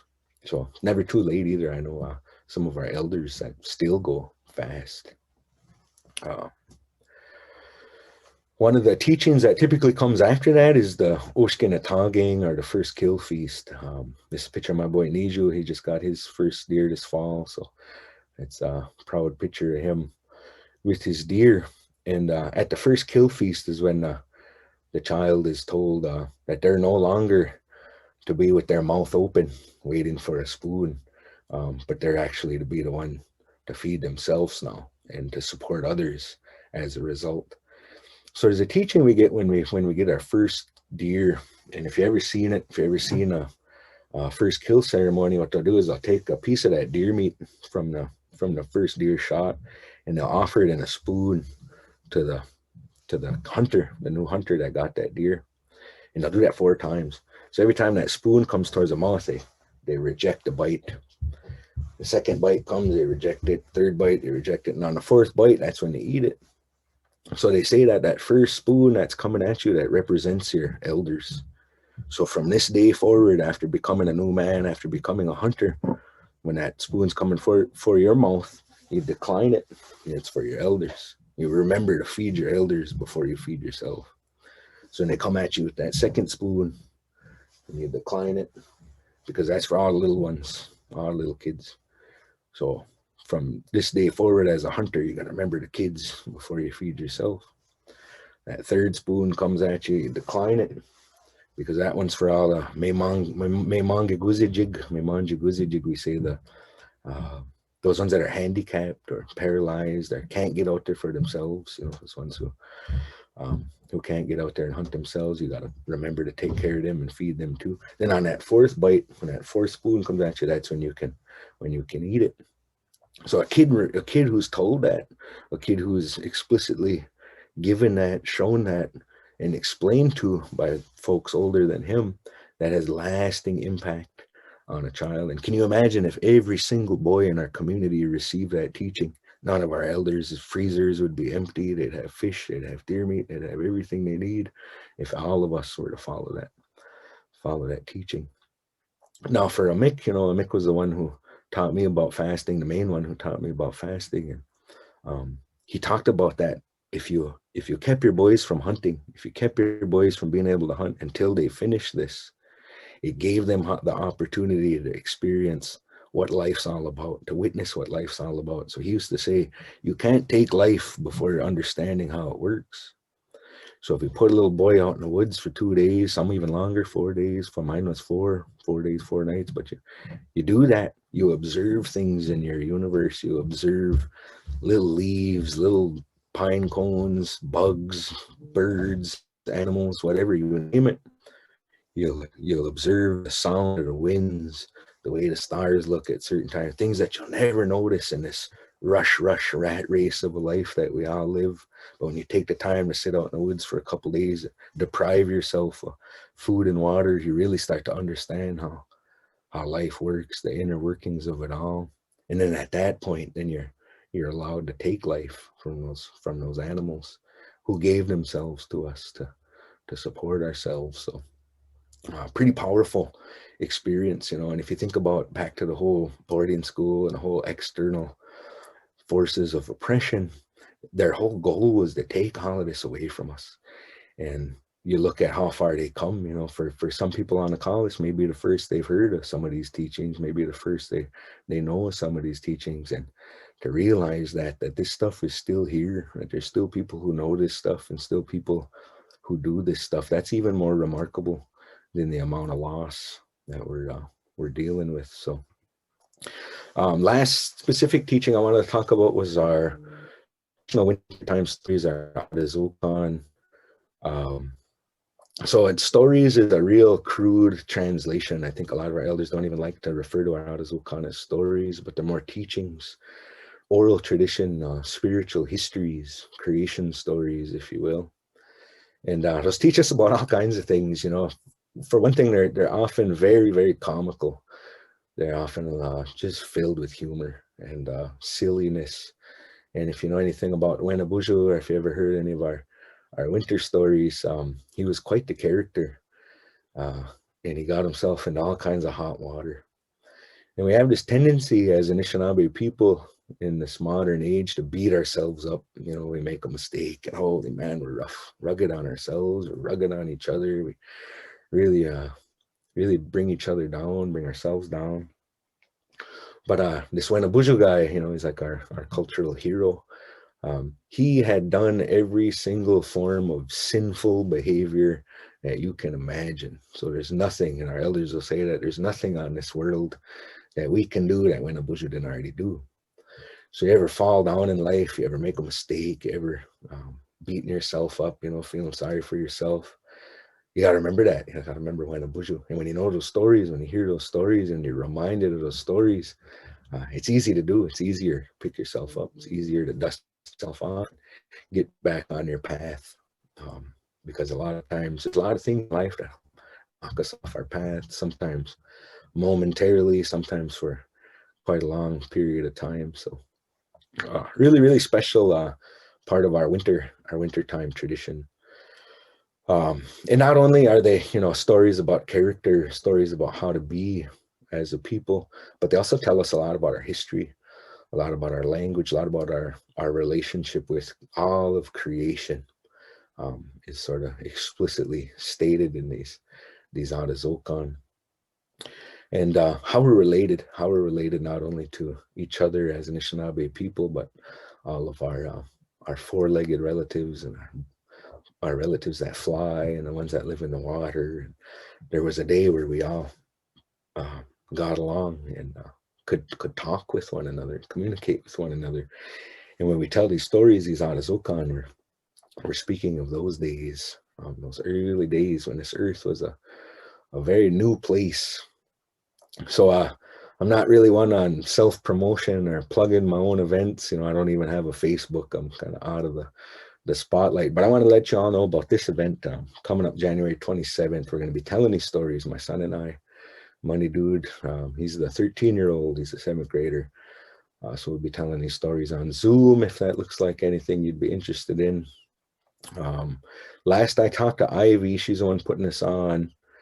She was up to 200 registrants. So I don't know if they're capping it at a certain amount or what, but if that at all catches your interest, probably register at the link there, and I'll share the slides when I'm done with the talk. But want to let you know about that. Only time you can hear them is in the winter. So if you miss this winter, you're gonna have to wait all summer until next year. So, and I'm real kind of funny about doing them on Zoom, man. Like I had to have a couple long conversations with Obazan about it and put my tobacco and my food out, and, you know, explained to all those Adazokan that I'm going to be talking about that times are different now, and that in order for us to share them, we can't be together in a group, and I got to broadcast them out on a awkward kind of platform. But we got to do what we got to do, right? Resilience, back to that whole thing. We adapt, we move forward, and we thrive. So, but with that, you know, I'm probably way over time as usual, but if anybody has any questions, you know, I'd be happy to entertain questions. My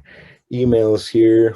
If anybody wants to, you know, more comfortable emailing me or looking for more resources, or maybe people in your community. I got quite the extensive network when it comes to northern Minnesota, Ontario, and that whole region, Wisconsin, Michigan. So, but that's all I got, guys. If anybody's got any questions, now is the time, I guess.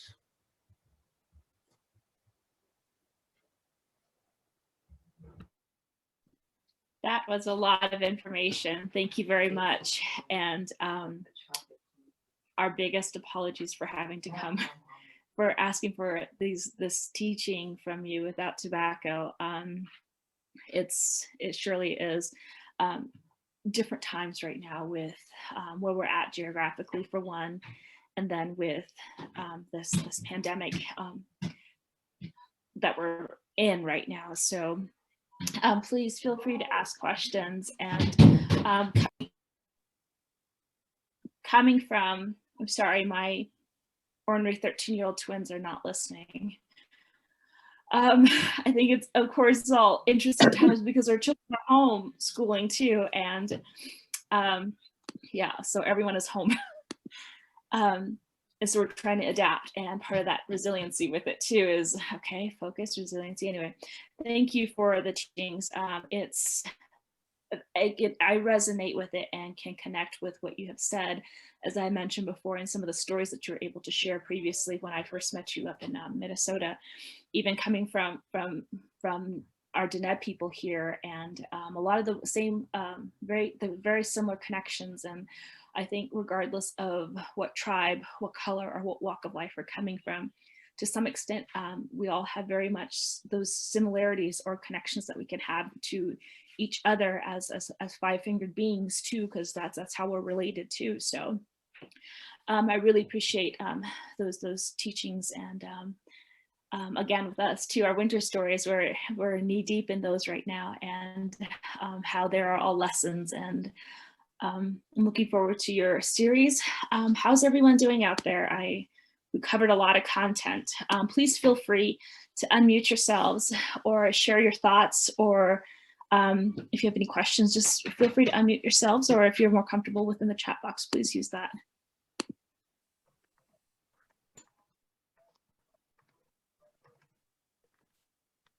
I have a question. Go ahead, Natalie. When I know my brother Michael Smith Jr., he went out to fast for 3 days, maybe a couple times, but I'm just curious, when you leave the boys out in the woods, do you give them any survival tools, like a knife or a cup, a bowl, or something?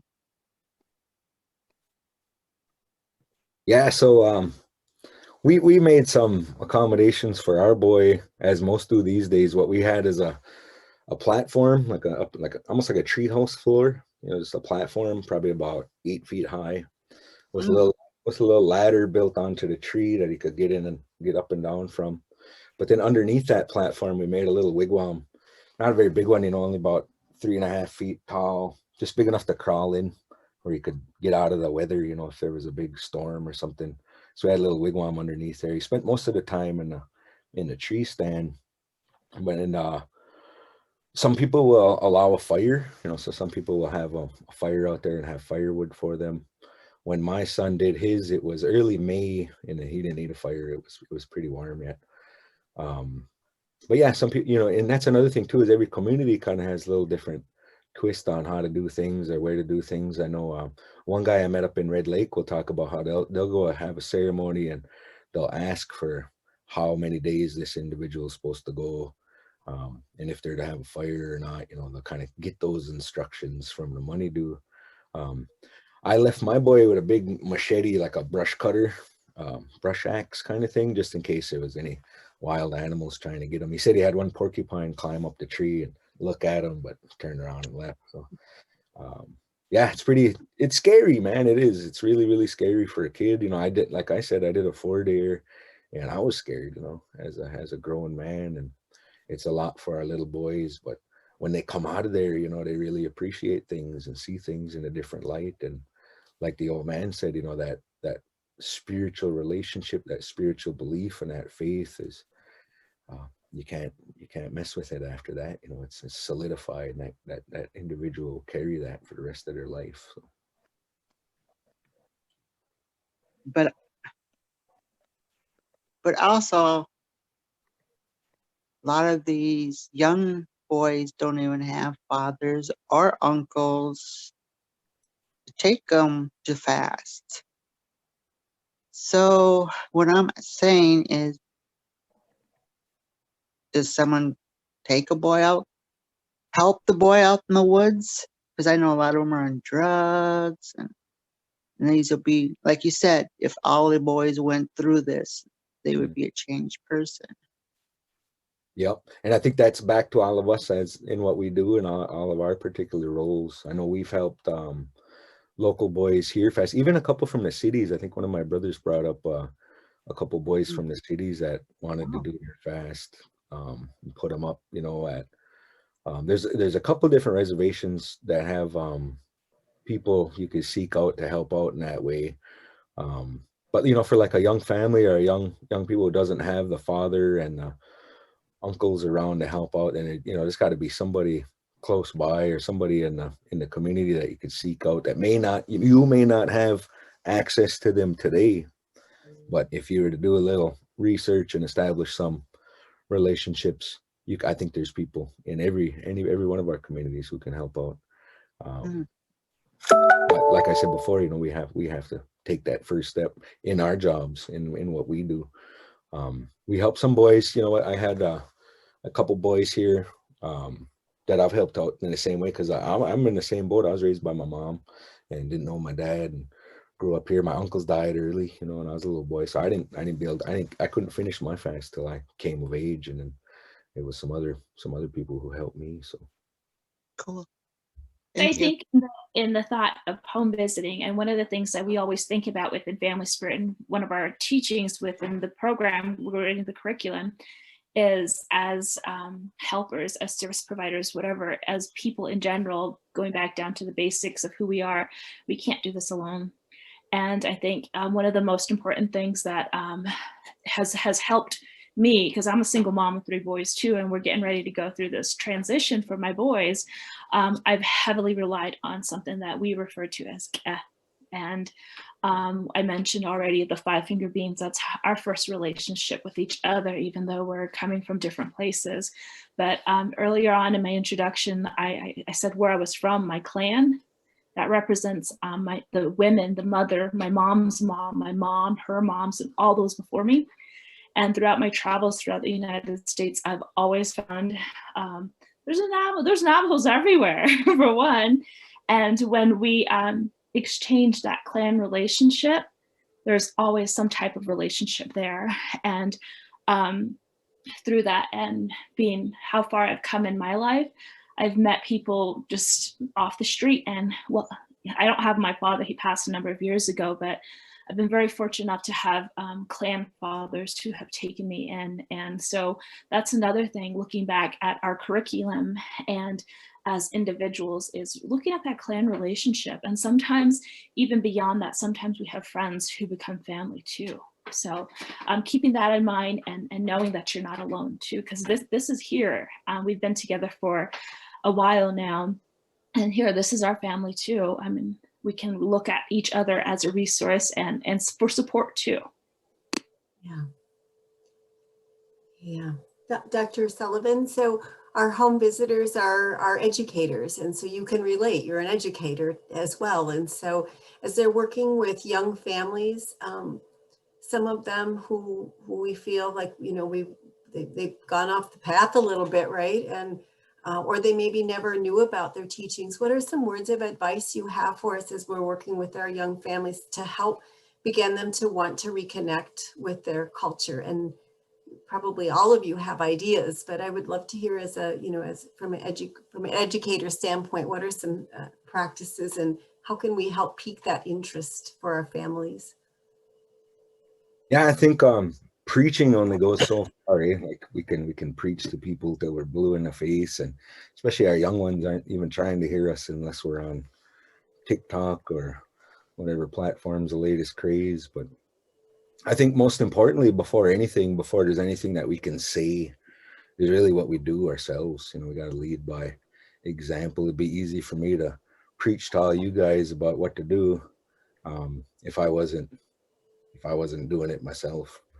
And I think if you don't personally practice any of this stuff, or necessarily even believe in any of this stuff, it's going to be even harder for you to provide anybody else access or understanding or encouragement to pursue this stuff. So I think when it comes to education, when it comes to educators, we got to be real selective about who we put in charge of educating our kids, who we put in charge of educating our families, because we've seen the results of people volunteering themselves. So I think we need to control who provides those services, and make sure that they're well equipped with the resources they need, and where to go if they don't know something. So I think a lot of times we get stumped, you know, we may not know this or the answer to that or the answer to this, but at least have an avenue of consultants, people we can rely on to help further us as individuals.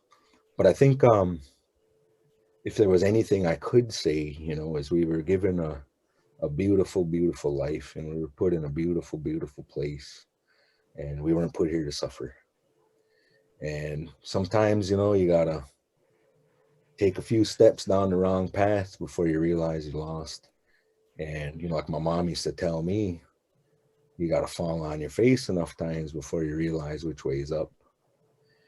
So when it comes to me and a lot of my own relatives and my own family with addiction and battling these battles, that's, you know, what I tell them is, you know, when you're done doing all that research on what doesn't work for us, you know, we're here for you, you know, and to help you in this way and how to reconnect. And but like I said before, that wouldn't mean anything if I wasn't working myself and staying connected. I have a question. What are the teachings for the Two-Spirit children and transgendered youth? Are there any? Man, that's a good one. Yeah, so with from what I know, Ojibwe teaching is Two-Spirit, what Obizan will call Enijuandizijig. It's like those who have two ways, or almost two-spirit is what it translates to. And it's a real sacred gift, you know, they're real sacred people. And the whole oppression of them internally in our own culture, our own community, that's you can trace that back to usually military experience or something that happened in school. So there's you know, sort of anti-gay sentiments among some people you may think are a traditional Anishinaabe person, but that doesn't come from us or our way. That usually comes from something in their experience. Like I said before, it's just usually the military. You know, there's one guy that I know particularly who kind of got that complex in the military. But real special, you know, as far as the children go, I'm not really sure. You know, I don't know if we've had any kids in our particular school that have reached that determination yet, right? We only serve up to 8th grade. And as far as I know, you know, I'm not saying we haven't had any Two-Spirit kids. I'm saying, I don't know if they've assumed that identity. I don't know if they've, I don't even know what the right way to say it is, self-identified, so to speak, yet. I don't know.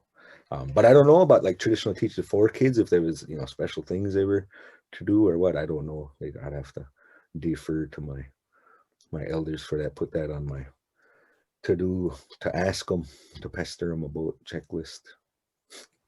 I got Obizan on Zoom at 1 o'clock this afternoon, so I'll pick his brain, see what he says. This is Birdie Hey. Lyons from Leech Lake. Hey, Birdie, do you remember me?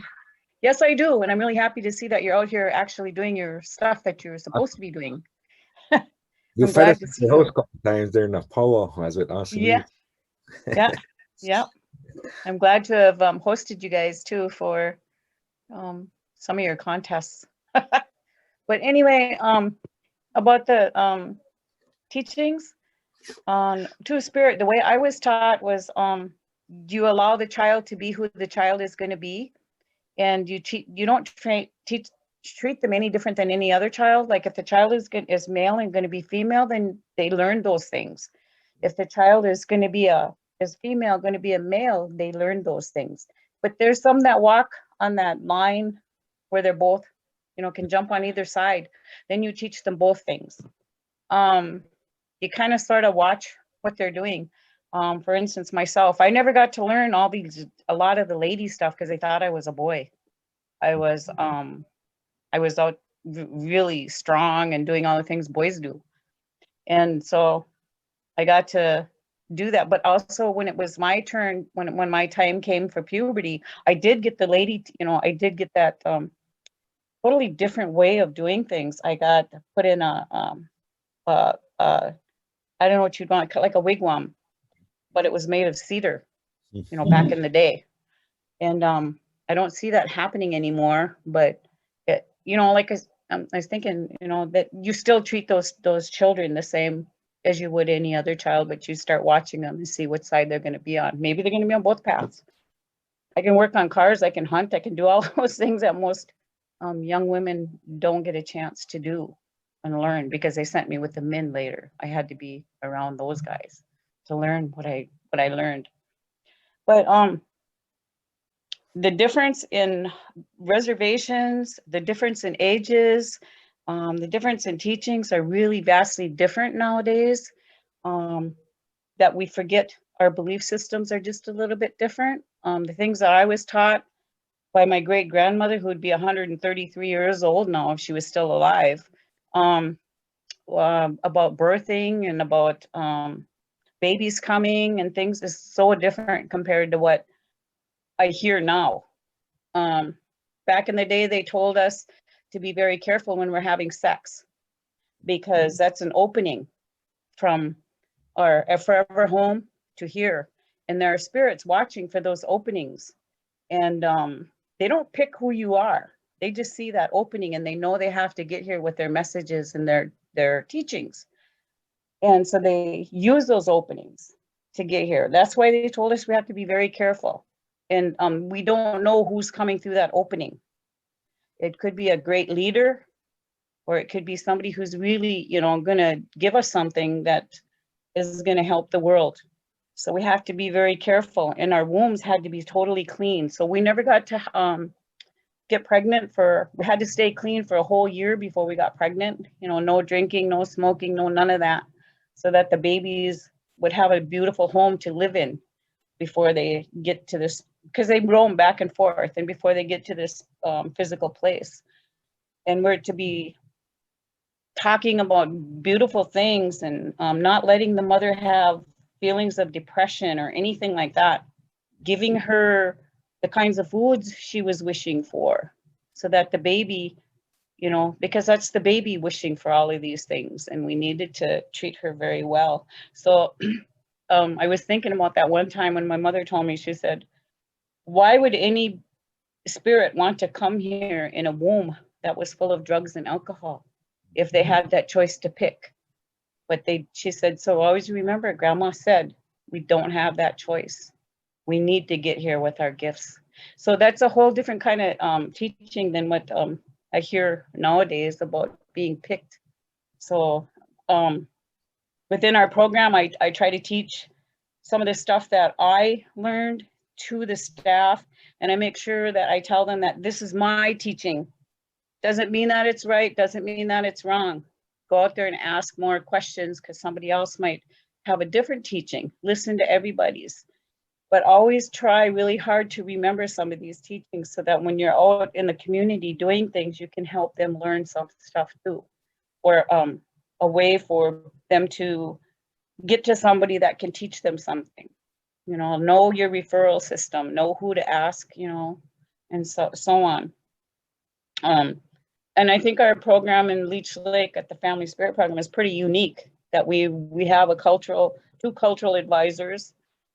We have our home visitors that are learning, you know, how to culturally use their curriculum and their wits to be able to help with some of this stuff. And you know, I'm really proud of you, Mike. I really am. I'm proud of all you guys that are you know, that I know from the drum groups and stuff. You guys are doing awesome stuff, and you guys are finally picking up and walking your path, and I'm really proud of you. That's the deal. Miigwech, Birdie.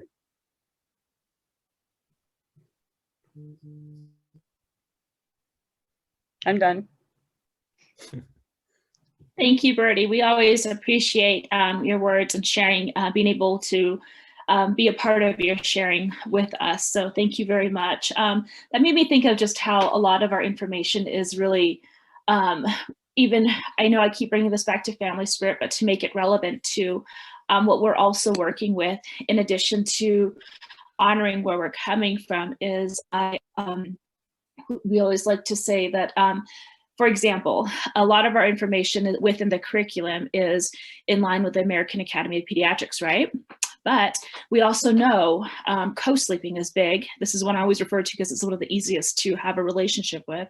But for us, we co-sleep with our babies. A lot of us do, and we have cradle boards. Like for me, I raised my babies in cradle boards, and now some of that is coming back as, oh, that is safe practice. I'm like, of course it was. So there's different teachings coming from different places, and sometimes it comes from even just the women in our family and how that came along. I'm sure it was all in light of protecting and taking care of our women in general, our children too. So thank you for sharing. It's always great to hear the different pieces of knowledge that is being shared, and I'm thankful for this space for us to be able to have that. We have about 5 minutes left. Does anybody have any other questions?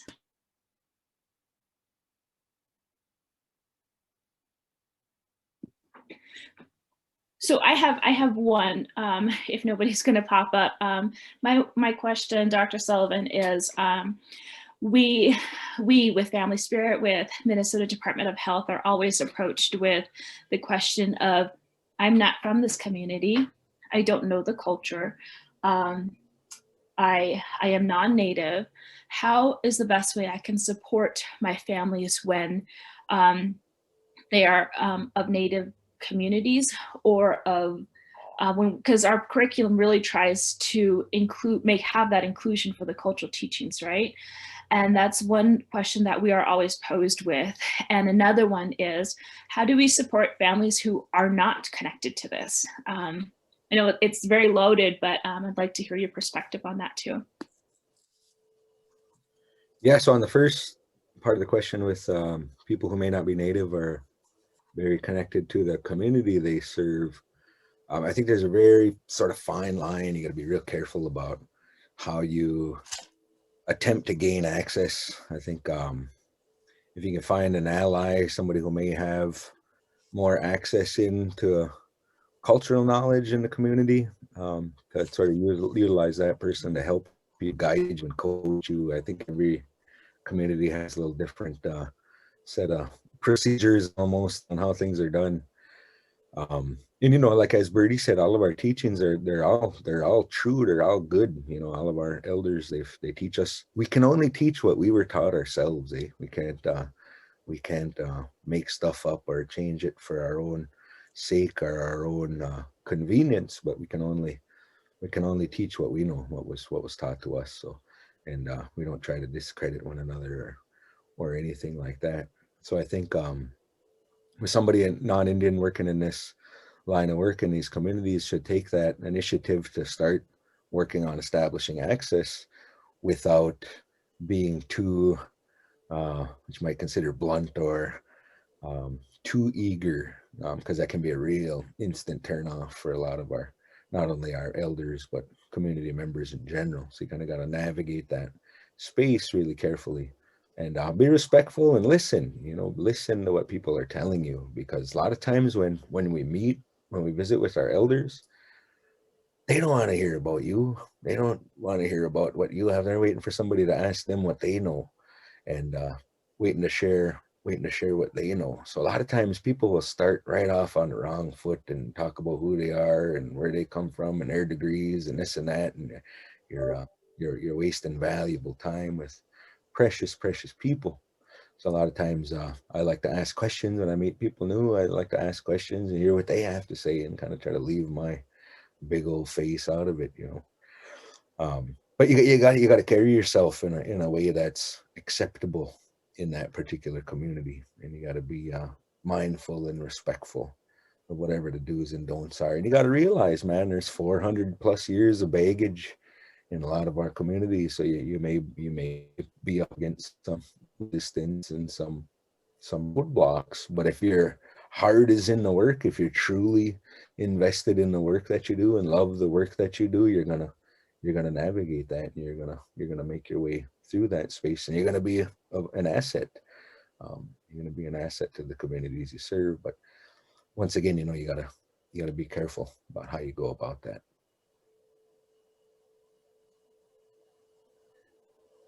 Thank you very much. Thank you. Thank you for joining us. Carla, do you want to? Yes, thank you. Again, I wish I could offer you tobacco. As we said in our first meeting, it was a very weird way to navigate this, but the sacred knowledge is the same, and we really appreciate you sharing that with us. And although it's different than the ceremonies you described are different than the ones I know as a Dakota, like Bertie said, but the teachings are the same. The intent is the same. Our souls are the same. So thank you for that. It reminds me of who we are. So this is the first of our series that goes into April. And so today we learned some of our sacred teachings, some of our what is resilience and how to return to resilience. And in our next segment, that'll be in 2 weeks, one of Siboney is going to be presenting. Do you want to talk a little bit, Siboney, just a minute or so about how we're going to segue into our next piece of work? Sure. Hello, everyone again. Thank you so much, Dr. Sullivan, for your presentation. It was very informative and grounding. And what we intend to do in 2 weeks is to have some further discussion on traditional values and resiliency. And I loved what Dr. Sullivan talked about, kind of the transformation of resiliency, right? And kind of from that survival to thriving and what that looks like, not only during times of crisis, but also during times of thriving. And so we're going to talk a little bit more about that. And we are also going to talk a little bit about root causes with regards to trauma. And again, with the resiliency lens, talk a little bit about how that has impacted our communities and how the work that we do is very much intersectional. And so a lot of the information that Dr. Sullivan talked about with regards to language and culture and those values, and also the intersection between substance abuse and child rearing and, domestic violence. And these are all things that have come up with conversations with all of you, as well as trainings and webinars. So we'll delve into a little bit of that. It will be somewhat interactive. We'll just a breakout room. And so for those of you who have the option to, be on video and participate in that way, we'll enjoy hearing a little bit from you as well. So I'm, very excited. This has been a wonderful session. Thank you all for your time. And it's been an honor spending this time with you this morning. And so where I'm at, it's morning. It may be afternoon already for you. So thank you. Any closing thoughts, Laurel? Otherwise, we will let everybody get back to their day. Yeah, no, nothing. Just, thank you very much for joining us. I enjoyed spending the time with you guys. And I look forward to the rest of our sessions. And let's stay safe, mask up, be careful. And I can't wait to see you guys on our next session. I have something real quick to say. Yeah, Bertie. Everybody put your tobacco out to all of creation and mention Dr. Sullivan as a thankfulness to him. That way he is getting his tobacco for what he has done today. Yes, thank you. Thank you. What?